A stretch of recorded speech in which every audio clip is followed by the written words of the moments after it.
Benjamin Netanyahu administration. What's going on today? Yonah is a senior military and intelligence analyst for the Jerusalem Post. And he's also a book review editor. He's a frequent guest on CNN, BBC, and other news programs, and he's written extensively about the Israeli military, Mossad, and Shin. Actually, has a third book out. You guys can hear me? Is it better? Yes. All right. We're going to have to really stick into these microphones today. So he actually has a third book out. We're going to do a little pass around. If you guys are interested in the book, we're going to do a little sign up and just we'll pass it around.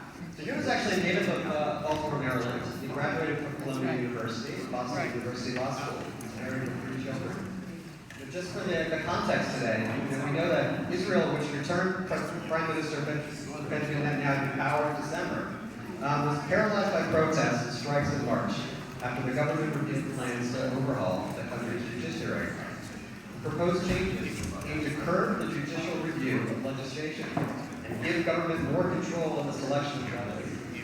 And this is becoming a polarizing subject across the synagogue and Jewish communal organizations in America. And as such, I'm sure you'll find Joe's insights on this issue to be both informative and thought-provoking, and I really hope that it leads to a productive conversation today. So please, welcome me and joining Yonah to our temple. Thank you.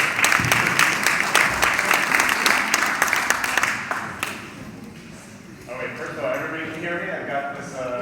Okay, so we don't need the handcuffs. Great. Okay.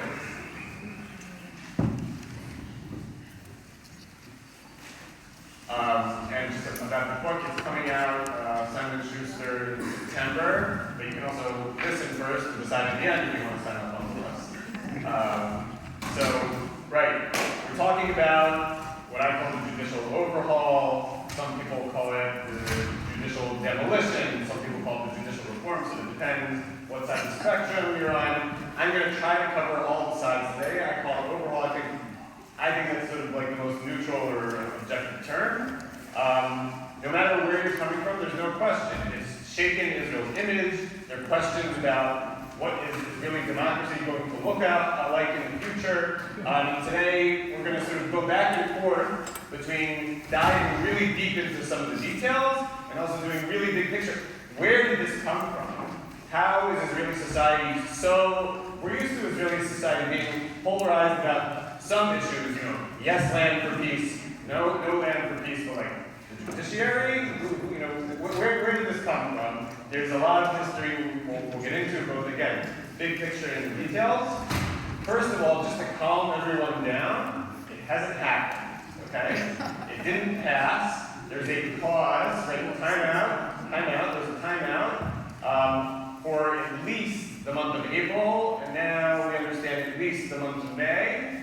And if you see what's going on in Israel right now with I think I'm talking for about 45 minutes, and then we'll do Q&A. So people feel free to ask me, again, about national security, diplomacy, U.S.-Israel relations, cyber warfare, all kinds of other things. But if you see the security things that are going on right now, like the security has hoisted itself back into the headlines, and as long as the security is hot, I can tell you that this judicial overhaul thing is not going to happen at the exact same time that rockets are being fired or people are being blown up. So right now it's on pause. It is not gone. Right? It is very important. The issue is very important to Prime Minister Benjamin Netanyahu. So it is going to come back. I was talking to one of the congregants here beforehand, and I said, I'm optimistic. I think there will be a compromise where neither side, the different sides of the Israeli spectrum gets exactly what they want, but everybody gets something. Netanyahu won an election.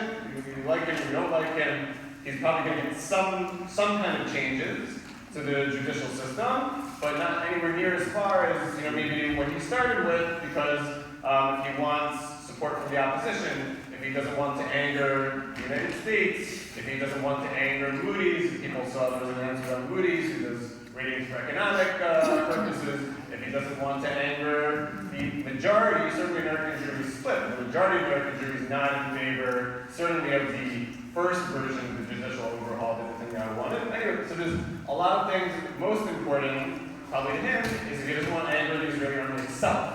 which is one of the most unique things that came into play and why we're on pause right now.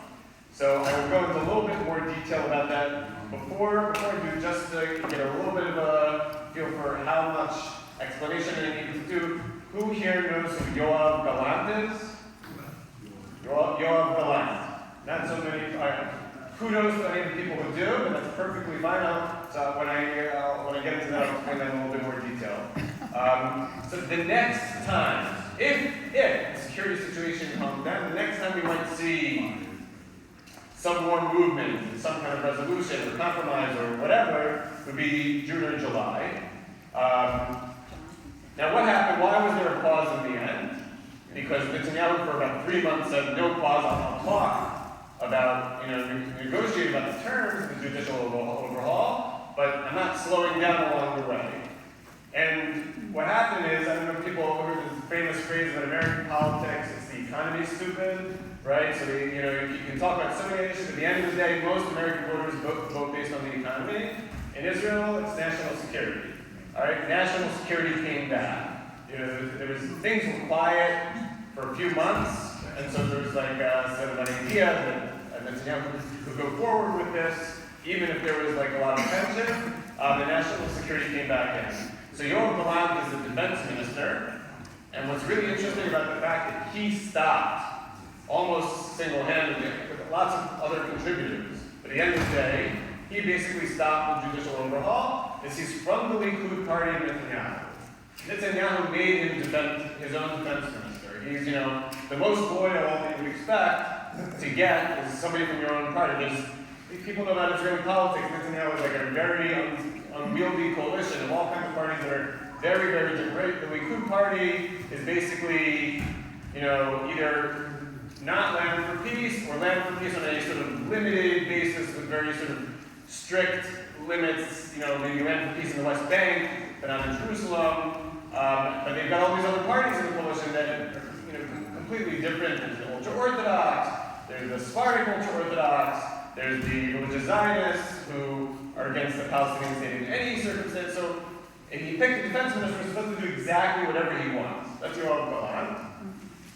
And Yoav Gallant stopped it. He made a speech only a few weeks ago where he said, Prime Minister Netanyahu, you need to stop the overhaul and restart negotiations with the opposition without the overhaul going forward, because otherwise the military is going to break into pieces. Now, where did this come from? So the first break was, there was a report, this is maybe going back about 2 months, that 37 out of 40 Israeli Air Force combat pilots in a particular unit were threatening that if the overhaul went through as is, they would stop showing up for the reserve duty. Now, I'm talking about combat pilots, not just, there's a lot of people in the Air Force who make the plane function, the maintenance, and the people who, guide you in. These are the people who are not replaceable at all. They're the people who, when you see a report in the newspaper that something happened to blow up in Syria, or Lebanon, or if there's a conflict with Hamas in Gaza, these are the people who are doing it. They're basically the most important piece of the Israeli military that's fighting almost all the time. A lot of the time it's not reported in the headlines. These are people you cannot replace. You can't just train somebody new to do what they've been, a lot of them have been in the Air Force for 10 years, 20 years. They have experience that can't be replaced. And basically, what do they care about the judiciary? And they said, look, there's 2 issues. Number one, we're worried about the democracy. And number 2, has anybody here heard of Itamar Ben-Gvir? More people have heard of him. Okay. So he does not have a very good reputation in the United States. The truth is he doesn't have a very good reputation in Israel other than the 10% of the country who are crazy about him. But other than that 10%, he doesn't have a great reputation in Israel either. And he's very, very far on the extreme end of Israeli politics. And he, at some point, he doesn't have the power to do this. But at some point, he said he's going to pass a law that if an Israeli soldier shoots a Palestinian, and it's in the middle of an operation, no matter how it happens, they'll have immunity. Now, personally, I think that would never happen. I don't think Netanyahu would go for it. I don't think almost any of the other political parties, even on the right, would go for it, other than Itamar Ben-Gvir's party, and again, he's about 10%. But he is in charge of the police right now. He's in charge of some other, I think, the prison system. He's not nobody. He's a senior minister of the government, and so people took this seriously. People said, look, I don't want to be firing if I think that the orders might be illegal. And if you get rid of the independence of the judiciary, if we don't trust you, and the judiciary can't strike down a law that's illegal, we could be, in a situation where suddenly we're fighting for something that, might order us to shoot when we think it's illegal. One of the reasons why we don't need to ever question our orders is we know that the Israeli army is very, very committed to morality and ethics, all right? Not saying the Israeli army hasn't made mistakes.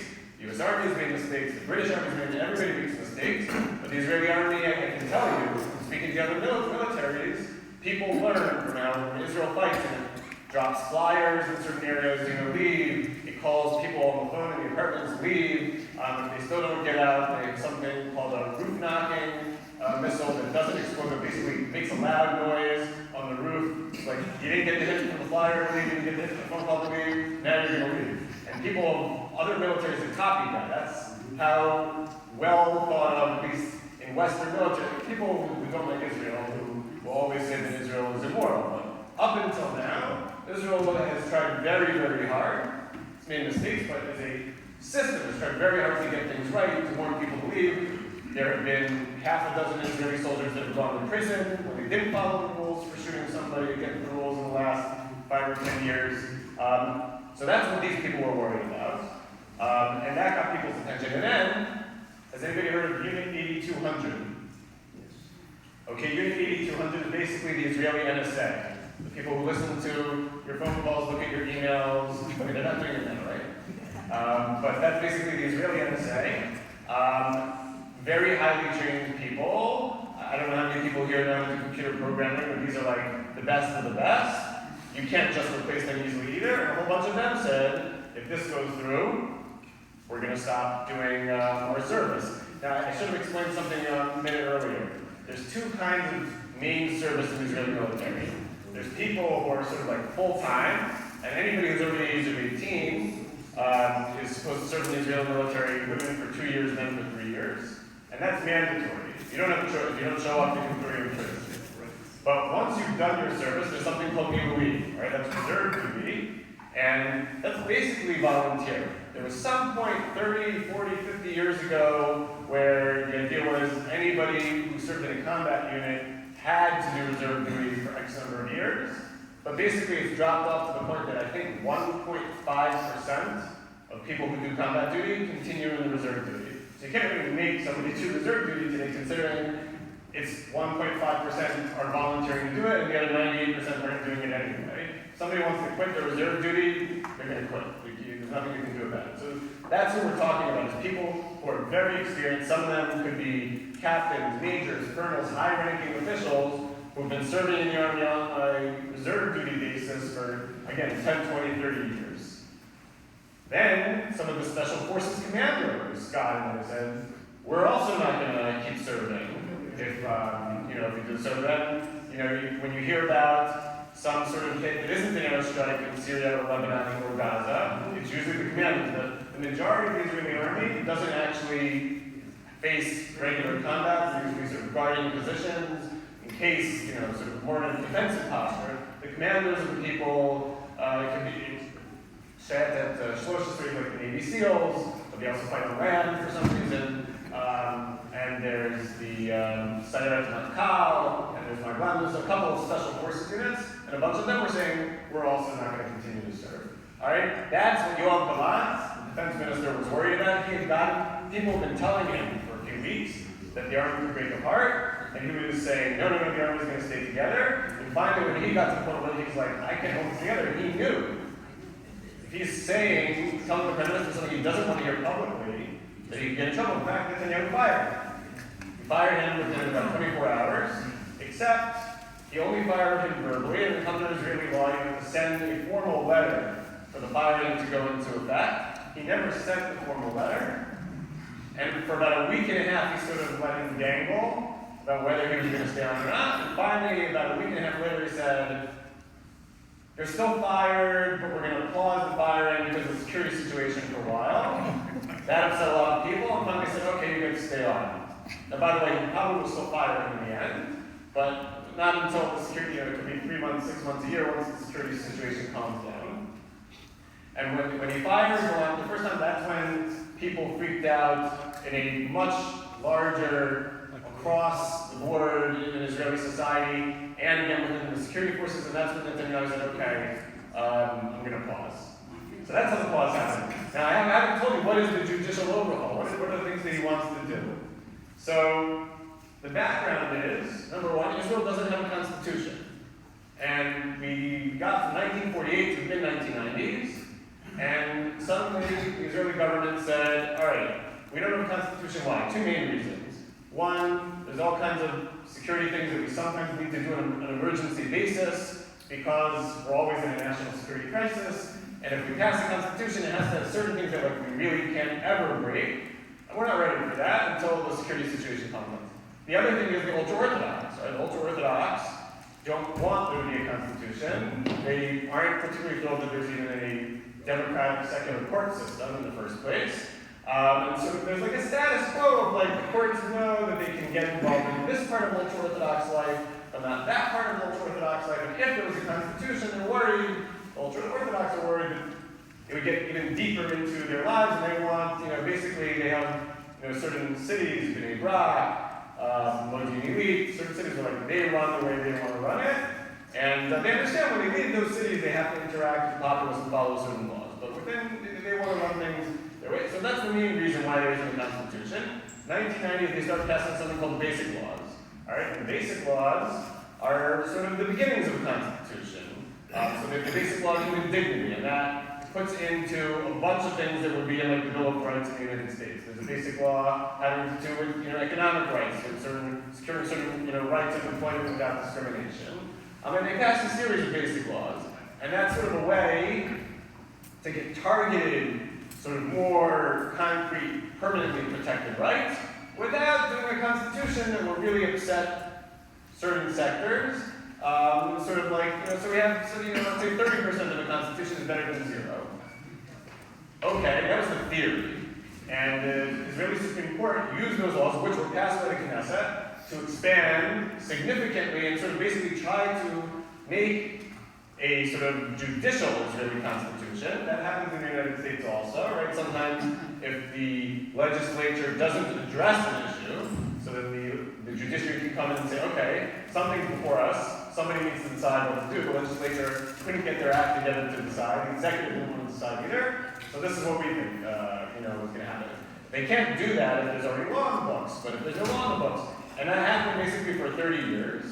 And while they were doing that, that upset the people who support Itamar Ben-Gvir, it's not all of the religious Zionists in Israel, but a good segment, probably the majority of the religious Zionists. Not all, even all of them like Ben-Gvir, but they were definitely upset at the Supreme Court for, let's say, making certain settlements be demolished, for making certain outposts be demolished, or various things usually having to do with the West Bank, Judaism, whatever you want to call it. So they were upset about that. Also, when the Israeli government withdrew from the Gaza Strip in 2005, the a bunch of people on the right went to the Israeli Supreme Court and said, this is against human rights. You're making people leave their house. There were thousands of Jews who were living in areas that they were forced to move, and they said, you can't do this in a democracy. You can't make people move. And the Israeli Supreme Court did not intervene. They said, look, the Knesset allows the government, laws allows the government to make these kinds of decisions. And so a lot of people have been holding that against the court for about 18 years and said, well, when it's something that the left wing in Israel cares about, the Israeli Supreme Court intervenes, but when it's something that the right wing in Israel cares about, the Israeli Supreme Court doesn't intervene, so what's the point? So that's one group. The other group we talked about is the ultra-Orthodox, all right? The ultra-Orthodox sort of didn't get as upset about the basic laws as they did about a full constitution, so that sort of worked at first. But then, over the 30 years, the Israeli Supreme Court on some of the religion and state issues started getting more involved, and they started making rulings about conversion, and they started making rulings about using, the mikvah as ritual baths, and they started making rulings about whether, chametz, bread that's not matzah, could be brought into certain public institutions like hospitals by people who aren't following those rules. And the more of those rulings came out, the more of said, this court is out to get us, they're trying to destroy our way of life. Anyway, so those are two groups that for at least 10 years, maybe 20 years, maybe even since the beginning, were very angry about the basic laws and the judicial revolution, which most people give credit if you're a fan, or not credit if you're not a fan, to Aaron Barak, who was the Chief Justice who made a lot of this happen. The truth is, I was a lawyer for 8 years before I was a journalist, and if you look at the judicial history, the Chief Justice before him, Mayor Shamgar, was actually quite activist also, but when he wrote rulings that were activists, he did it in a very modest way, very short, and he sort of wrote rulings as if nothing was happening. And Aaron Barak liked to write 250-page opinions about philosophy and becoming more like the United States and Europe, and those are the things that sort of really set people off. But that's a side point. Now, there were a whole bunch of justice ministers. There was Justice Minister Daniel Friedman, Justice Minister Ayelet Shaked, and some others who tried to roll back the Supreme Court. And one person always stopped. Does anybody know who that one person is? Who? What? Benjamin Netanyahu. Benjamin Netanyahu always stopped at least a dozen attempts to roll back judicial independence. Until one very big thing changed. Indictments. That's right. Okay, so in 2020, Netanyahu was indicted for 3 different cases of public corruption. I'm going to sort of give just a little basic on what the 3 cases are. If people, again, in the Q&A want me to go into more detail, I'm happy to go into more detail. But the big one is called Case 4000. That's the Bezek Walla affair, and that's the one where he's accused of bribery. Why does that matter? That's the only one that, if he gets convicted, for sure he goes to jail, for sure his political career is over. If he gets convicted on that one. Okay? And that one is basically, there's this guy named Shaul Elovich, who owned the giant telecommunications company Bezek, and he also owned Walla, which at the time was the second largest Israeli Hebrew news website in Israel. And according to the allegations, Elovich and Netanyahu sat down, and Elovich said, if you help basically make certain approvals for Bezek, having to do with certain mergers, having to do with certain regulatory issues, that can make me some money, over $1 billion shekels, not cash, but stocks and all kinds of other complicated moves. I will change the Walla News website, which has usually been against you, to being for you. That's a pretty, if you could think about it, like, you have in the United States, CNN and Fox, right? CNN is Democrat, Fox is Republican. Both of them, to some extent, have some other side voice, but generally speaking, at least today, what if a politician could suddenly just switch one of them so that both of them were on one side? It would be a big deal, and it would be a very big deal if it was going into an election. This was going into one election and then into a second election, 2 different elections, both of which Netanyahu won. And according to the indictment, there are about 300 instances where this deal came into play, and reporters at Walla were told, write something a certain way, the website, something bad about Netanyahu was taken down, something good about him was taken from the side and put high up. Bad things about some of his opponents went in. Now the other side will say, and I'll move on to the other cases because otherwise I could spend 2 hours just talking about the cases. The other side would say, well, the other politicians did too. Isaac Herzog, who at the time, now he's president, at the time he was Netanyahu's opposition, also got good articles about him when he offered certain things. And Tzipi Livni, and 5 or 6 politicians who got some good stories from us. So anyway, that's the debate about that case. It's called media bribery. I can't tell you what's going to happen. I've been in the trial dozens of times, and it's a very, very close call so far from what I can see, because, again, like I said, there's other people who've got the same treatment, and to win a criminal case, you have to prove beyond reasonable doubt. The other two cases are less important, but the truth is, case 1000, where everything started, is the case where they're most likely to convict him. That was, they called the illegal gifts affair, and it had to do with expensive champagne, expensive cigars, and basically gifts, if I remember correctly, somewhere around heading up to 700,000 from Arno Milchin and James Packer, billionaires who Netanyahu was friends with. And Netanyahu said, look, they're my billionaire friends. They like to spend time with me. It's cool to spend time with the prime minister, so they gave me gifts, okay? Sue me.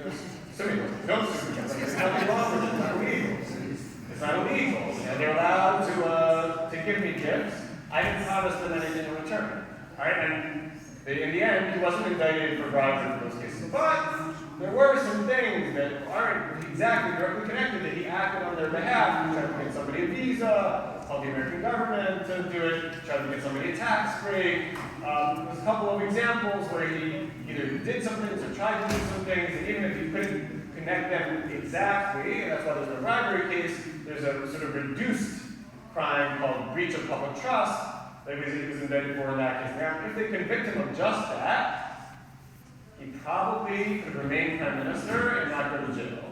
So if there's some sort of compromise that somebody tries to work out another year and a half when the case ends, one possible compromise is convict Netanyahu in that case, because then at least we could say, from the sort of the legal establishment, he did convict the prime minister. We weren't afraid to convict him, but we would convict him of bribery so that we don't have like some political explosion.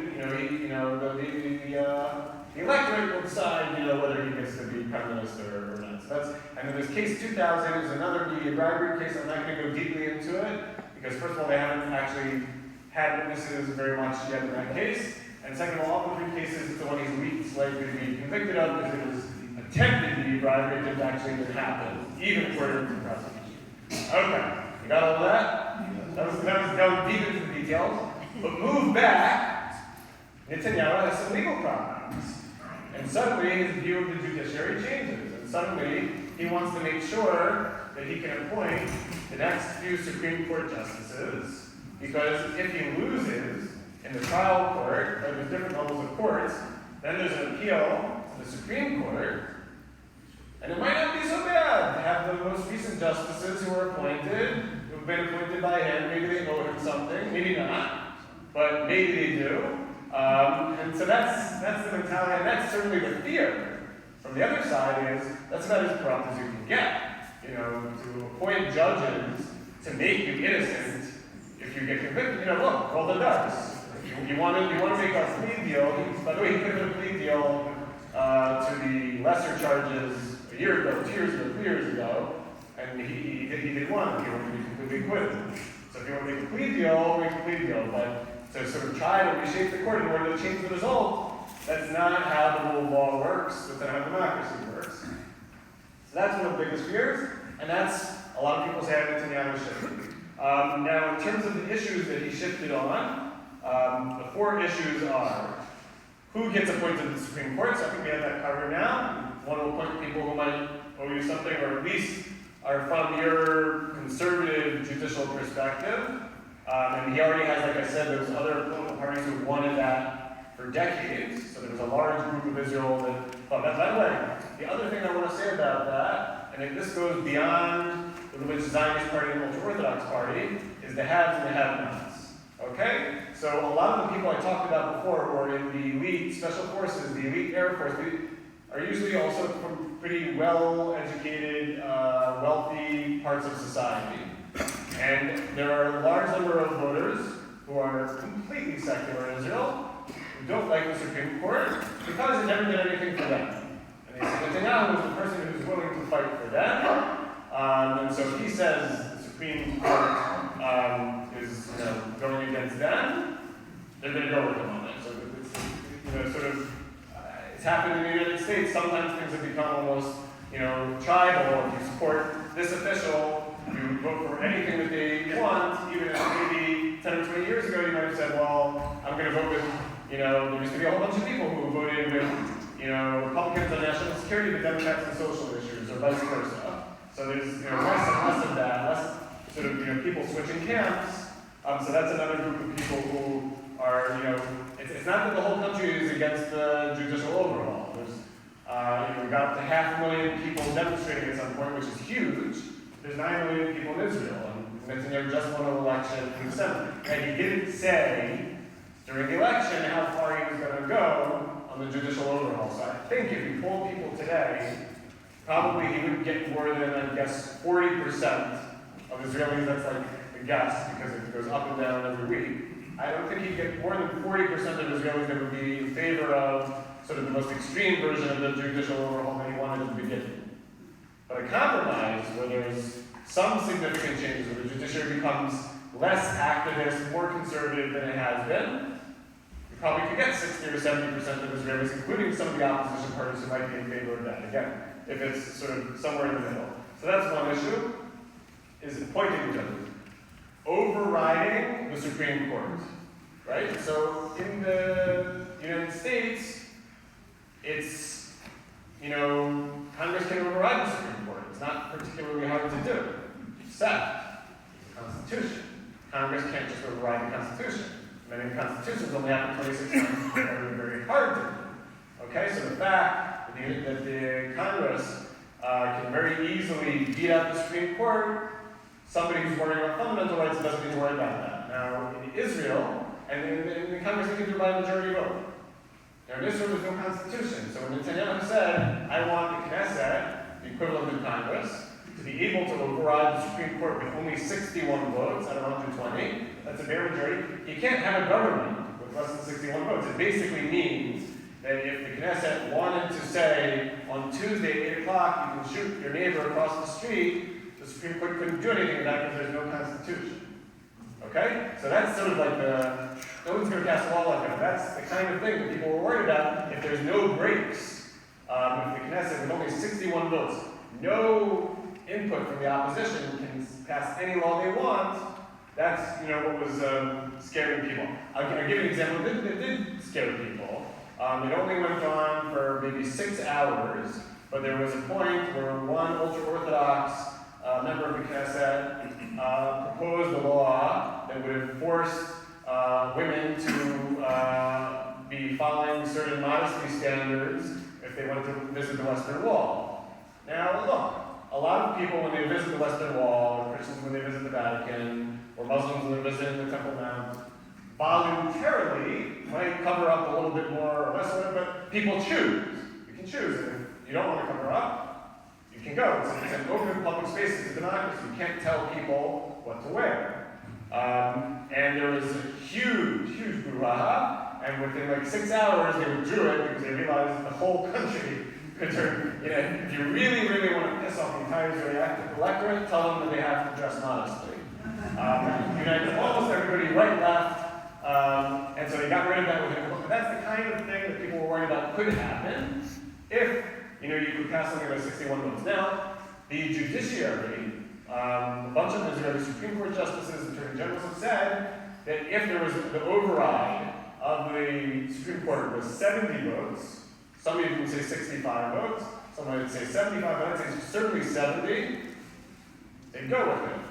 Because they understand, okay, at the end of the day, the legislature is more directly elected, is more sort of representative of the people in this particular moment, and they would go with that because 70 means, presumably, there's at least one opposition party that's supporting it. If you have at least one opposition party, okay, so then there's less of a sort of worry about tyranny of the majority. So the problem really was the 61, basically a bare majority is automatic for any government. That was an issue. Now I think if there's a compromise, and I said that I do think there will be a compromise. What they were talking about is, I mentioned earlier somebody named Daniel Friedman, who politically, on let's say land for peace kinds of things, is center, certainly not right, maybe even center left, but on these judicial issues is very, very conservative, very anti-judicial activism. And he proposed all kinds of sort of, but he doesn't care about Netanyahu's legal problems. He's not trying to help Netanyahu. So what he said is, certain variations where, okay, 61, if we pass certain constitutional rules. So basically have an Israeli, an actual Israeli Bill of Rights. Because the basic laws, right now, even though they're considered quasi-constitutional, can still be changed with only 61 votes. They're called basic laws, that makes them special, but they're actually not that hard to change. So you actually make, a real, either constitution or limited constitution, where you would need 80, 90 votes to change certain fundamental rights. So he said, okay, 161.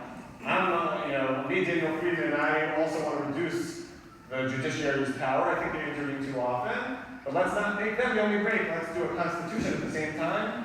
And the party of Benny Gantz, the National Unity Party, I think he's changed his name a few times. I think that's the latest name. He's a centrist. He would probably go for that in a heartbeat. And that would be, they would get their majority in opposition, involved. Some of the opposition still wouldn't go for that. Certainly the Labour Party wouldn't. Certainly the Israeli Arab parties wouldn't. It's a question whether the party of the year, Lapid, Yesh Atid, they're also centrist, would they go for it or not? They're not all that liberal about some of these issues, but he might not go for it because Lapid was most recently Prime Minister, and he wants Netanyahu's government to fail so that he can be Prime Minister again. So, Gantz is someone who's worked with Netanyahu before. Lapid did, but basically will never again. So you can see the opposition splintering in that kind of case. That's the kind of compromise. Another compromise that was talked about is 61 votes, but the new thing, the new law that you would want to put in place, that's overriding the Supreme Court view, only goes into effect after another election. So, if you won an election, passed a new law 3 times over on the Supreme Court, and then after that you were able to win another election, and people weren't upset with you about that law, then it would go into effect. And then also, that's like whichever side of the spectrum you're on, that's less of a power grab, right? Because the people got to weigh in again after you passed the law. And if it was a really terrible law that everybody hated, you wouldn't get elected. The other issue is the Attorney General. So this is another issue that the Benny Gantz party would probably agree to. They want to split the Attorney General up into somebody who's a chief prosecutor and somebody who's a chief legal advisor. And again, they have, in the United States, the Attorney General has both powers. Basically the theory is that when Netanyahu was indicted, suddenly you had the guy who was trying to send Avichai Mendelblit, the Attorney General, send Netanyahu to prison, also had to sit with him every day to give him legal advice. And how does that work? It creates terrible conflicts of interest, harms the relations. So the idea, in some ways, might be reasonable. The people who say keep the Attorney General the way it is, they say that the earlier iterations of Israeli politics, there were some situations like that, and the Attorney General was too weak, they got pushed around, and sometimes the politicians were too involved in picking the Attorney General, which brings me to Aryeh Deri. All right, we talked mostly about Netanyahu because everybody knows who he is. Not everybody knows who Aryeh Deri is. He's the head of the Sephardic Ultra-Orthodox Party. And one of the reasons that they took the politicians out of having most of the role, not entirely, but most of the role of appointing the Attorney General, is a little bit more than 25 years ago, Aryeh Deri was being investigated and tried to make a deal with somebody named Baron that if he promised him that he'd get rid of the investigation, he'd support him to make him Attorney General. And they found out about it, and they basically, after that, changed the whole thing, removed almost entirely the political influence from who picks the attorney. Not entirely, but much less. And Aryeh Deri was eventually convicted, and in fact, Aryeh Deri was convicted again a couple of years ago of a new crime, and another big fight between the judiciary and the